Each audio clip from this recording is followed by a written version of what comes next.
We tend to assume that securing a child's academic future is a matter of real estate. Send them to an institution with heavy iron gates, pristine facilities, and rigid standards, and the results should follow. In late 1970s Malaysia, 7-year-old Remy is placed into exactly this kind of environment. He enters Sultan Yusuf School, an imposing, stone-built academy reserved for the wealthiest and most promising students in the region. But prestige can have a paralyzing effect. Instead of thriving, Remy is failing. In a classroom designed for the elite, he is falling toward the bottom of the rank file. The trigger for his collapse is a missing English textbook. Local bookstores were sold out, but the school doesn't accept excuses. For a supply chain issue he couldn't control, the headmistress forces Remy to the front of the room and brings a wooden cane down across his palm. When an educational system punishes a lack of resources as a personal lack of discipline, it creates a toxic association. For Remy, the act of learning becomes inseparable from the act of being shamed.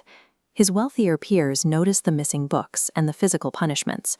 Remy quickly becomes a daily punchline. Hearing that you are inadequate every morning takes a toll. He begins to believe that he is simply incapable of understanding the material.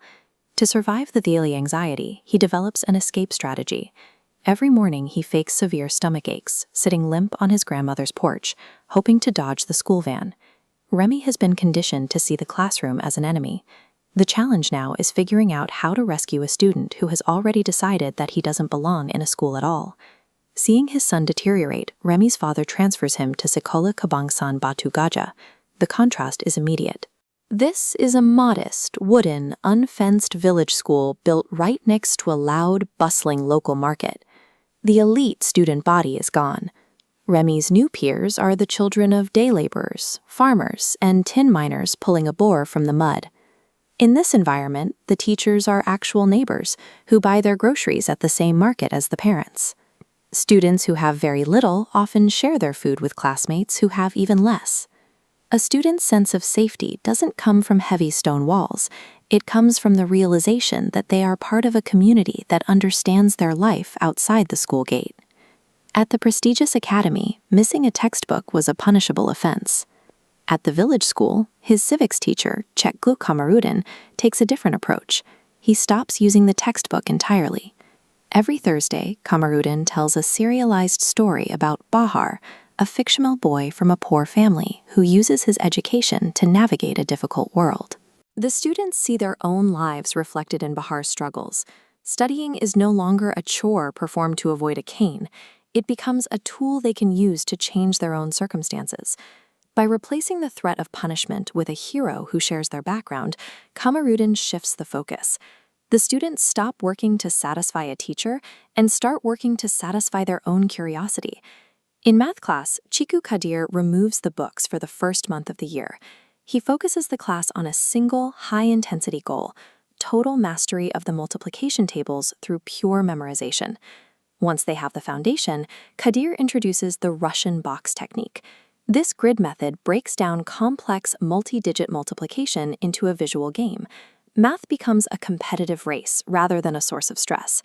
For science, Kadir abandons the diagrams. He has the students bring in a bunga raya, a local hibiscus. Using their own pocket knives, they identify the stigma and stamen on their desks, turning abstract biology into a tangible experience.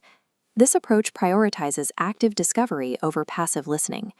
When a student can physically hold the subject of the lesson, the information is much harder to forget. Remy stops looking for ways to avoid the school van.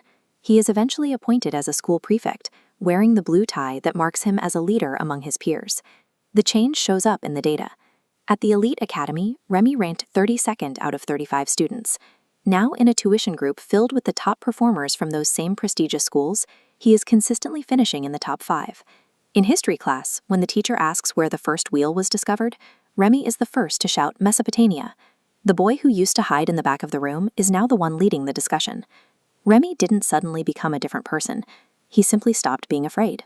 Once the threat of humiliation was removed, the ability that had been suppressed by his previous environment finally had the space to function.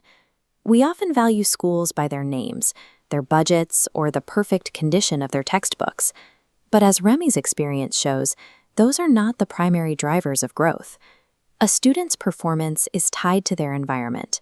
When educators prioritize a sense of belonging and provide relatable paths forward, the academic results follow as a natural byproduct. The most effective classroom isn't necessarily the one built with the most expensive stone. It's the one that manages to convince a student that they are capable of learning.